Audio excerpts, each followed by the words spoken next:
upgraded in any way. Odyssey was holding her right shoulder. The Indiana Fever finally broke through with a long-awaited playoff win, something fans have been craving for years. But instead of the spotlight shining where it belonged, on Lexi Hull's clutch game-sealing steal, Kelsey Mitchell's steady scoring, and Aaliyah Boston's dominance in the paint, the headlines took a bizarre turn. The focus shifted to a heated moment involving Sophie Cunningham and a league-hired security guard. Sophie, sidelined with a bulky leg brace and clearly nowhere near game ready, wasn't trying to run onto the floor or cause any issues. Yet the guard treated her like she had stormed the court in the middle of a fight, barking orders in a way that stunned fans and players alike. In this video, we'll unpack exactly what went down, including what Sophie said that has people talking. But first, do you think Sophie was unfairly targeted? Oh, Sophie, you're like that? Yeah, Chloe, she's like that. She's like that. She ain't moving. Oh, and then she puts her hands on the... Let me talk to your manager. Oh, shit. All right, so say no more. Say no more. Now, when your teammate gets injured, you're allowed to hop on the court and just to see if your teammate's doing good. So, injured, healthy. So, Chloe, Sophie, they had every right to be on the court over it. Here's the question everyone is now asking. Was this simply an overzealous overreaction from a clueless rent-a-cop? Or was it part of a much larger, troubling pattern we've already seen in the WNBA, where certain players are targeted for not fitting the league's preferred narrative? When you step back and look at the history, it's hard not to feel like Sophie Cunningham was deliberately singled out. What stood out most was her response, calm, steady, yet undeniably defiant, making it clear she wasn't about to be intimidated by a glorified hall monitor. The timing made it all the more surreal. The Fever had just delivered a dramatic playoff victory, despite missing Caitlin Clark and nearly half their rotation.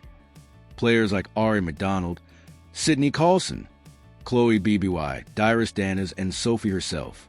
The crowd was electric, the team was celebrating, and the atmosphere should have been pure postseason joy.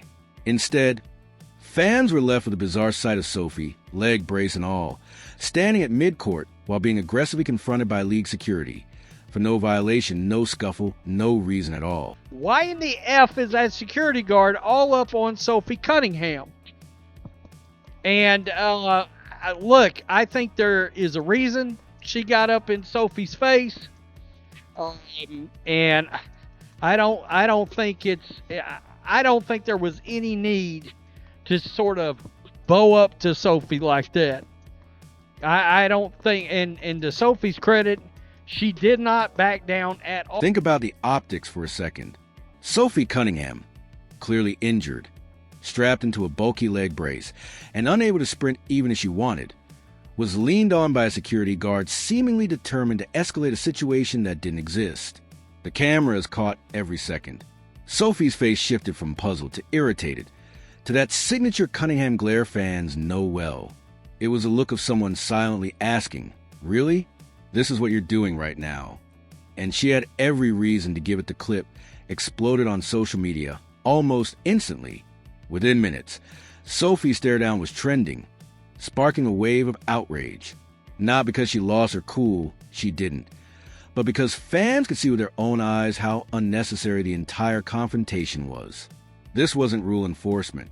It was harassment, and it fed right into the frustrating narrative Sophie has carried her entire career, always cast as a villain. So Odyssey Sims goes down hard, and Sophie Cunningham, Caitlin Clark, Chloe Bibby are waiting for her at half court, and the cop tries to get Sophie Cunningham to move. Sophie Cunningham was like, "You're not going to get me to move. I'm waiting for Odyssey." And you can see during the review, look at Sophie Cunningham clapping, not moving, waiting for her teammate. That's the Fever for you. Why?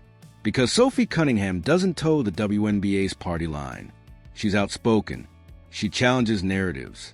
She's confident, unapologetic, and refuses to shrink back just because others want her to.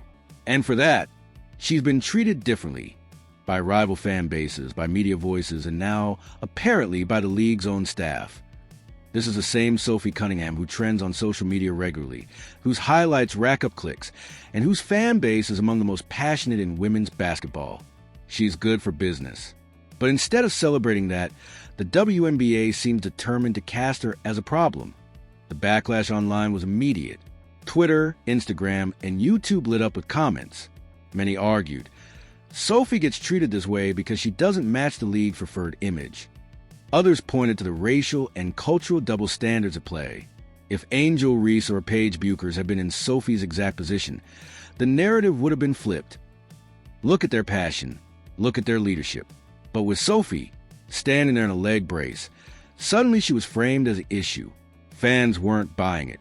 Within, Folks, I didn't realize how much fun I would have watching these people break down. It's a meltdown. It's a meltdown on Twitter today. It's embarrassing to a certain extent. Not for me, for them. And then we got the Caitlin Clark and the Indiana Fever getting booed as they're getting off their court.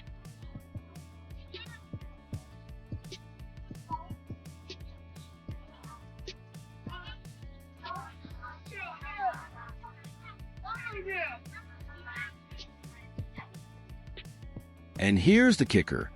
Sophie never escalated the situation. She stood her ground, didn't back down, but never lost control either. She held her space, gave that signature glare, and refused to be bullied. In short, she showed more professionalism than the very security guard who provoked the confrontation.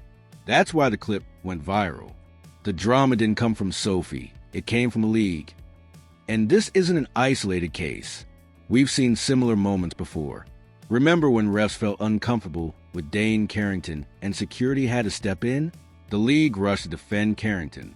The Players Association rallied. Media outlets framed it as unfair treatment. So why the silence now when Sophie faces the same situation? Why is it only fans calling out the double standard while league leadership looks the other way? Check this out right here. Yeah, you see this guy right here? Right in this Gentile area. You see this guy? The ref asked this dude to step out here. All right? Now, Cheryl Swoops wants this referee fired. She wants him fired. Look, he felt something. He felt something was amiss. Of course, Cheryl Swoops is defending Dejanay Carrington. This isn't just about one overzealous security guard. It's about a deeper, ongoing problem in the WNBA. What happens to players who don't fit the league's mold? Caitlin Clark has been living this reality since her rookie season, taking hacks, shoves, and taunts on the court while officials swallow their whistles and the league turns a blind eye. Sophie Cunningham, meanwhile, has been cast as the villain for years, no matter what she does. Put those two storylines together and a troubling trend emerges. The WNBA doesn't know how to handle stars who refuse to fit its preferred narrative. Instead of embracing them, the league marginalizes them. And here's the irony. Both Clark and Cunningham are exactly the kinds of players the WNBA should be celebrating. They're marketable, magnetic, and they fuel engagement. Sophie sparks conversation, even while sidelined. Clark is the single biggest draw in women's basketball history. Yet rather than protect them, the WNBA allows referees and staff to mistreat them. Fans notice, and their frustration isn't just with one incident, but with the league's entire approach. Hate Sophie Cunningham because she's white, she's beautiful, all these things, right? Let's keep it real. Let's keep it 100, as they say. Sophie Cunningham's the most beautiful woman in this league. All right, she's the hottest woman in this league, and they're mad they can't be her. The fallout was swift. Within hours, fans flooded comment sections, blasting the WNBA for embarrassing Sophie during what should have been a moment of pure celebration. Many pointed to the league's history, like when it investigated fans for booing Angel Reese, or when it dismissed blatant flagrant fouls against Caitlin Clark as just part of the game. The pattern is the same: selective enforcement, selective outrage, selective protection.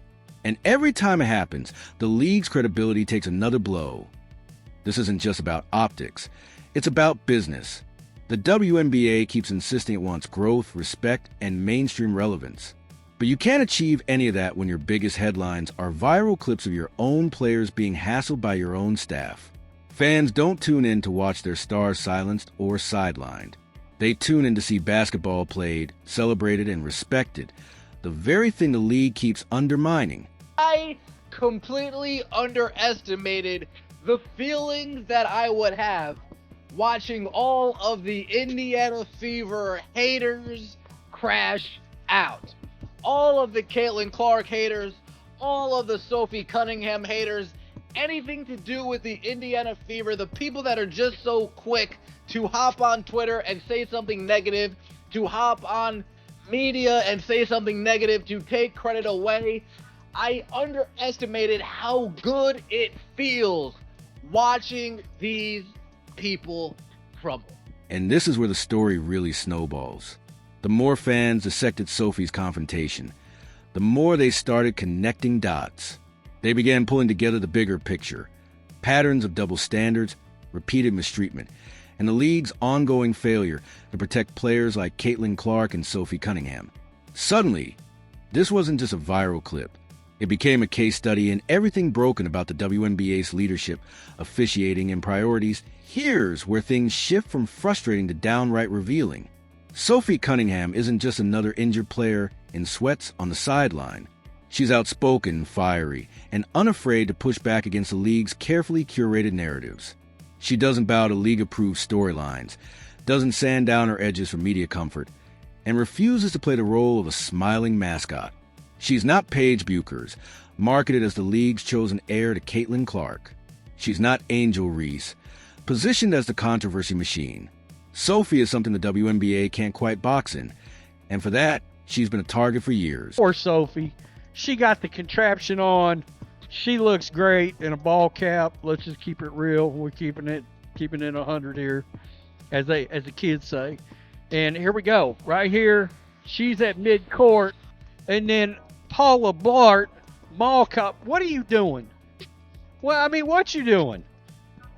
She got a leg brace on. For crying out loud. You come out here trying to be Brody and trying to do something, knowing damn good and well. Look at this police officer sauntering up. Here's the irony. The very defiance that makes Sophie Cunningham such a lightning rod is the same thing that makes her beloved. Fans connect with her because she's authentic. She's raw, unfiltered, and willing to say what others are too cautious or too afraid to put out there. That's exactly the kind of energy a league desperate for mainstream attention should be celebrating. Yet, instead of leaning into it, the WNBA seems intent on minimizing her impact. Just look at the marketing. How often do you see Sophie featured front and center in league promos? Almost never. And yet her name trends constantly. Her highlights rack up serious numbers, and her interviews circulate more widely than players the league promotes twice as hard. When controversy strikes, the contrast is even clearer. If Sophie gets into a dust-up, she's cast as a villain. But when Angel Reese does the same thing, it's repackaged as passion or swagger. Fans notice. They're not blind, and they're not stupid. So when a visibly injured, brace-wearing Sophie was aggressively shouted at by a league security guard simply for support of her teammates, that hypocrisy hit a breaking point. The conclusion became unavoidable, even if uncomfortable. Sophie Cunningham is being singled out,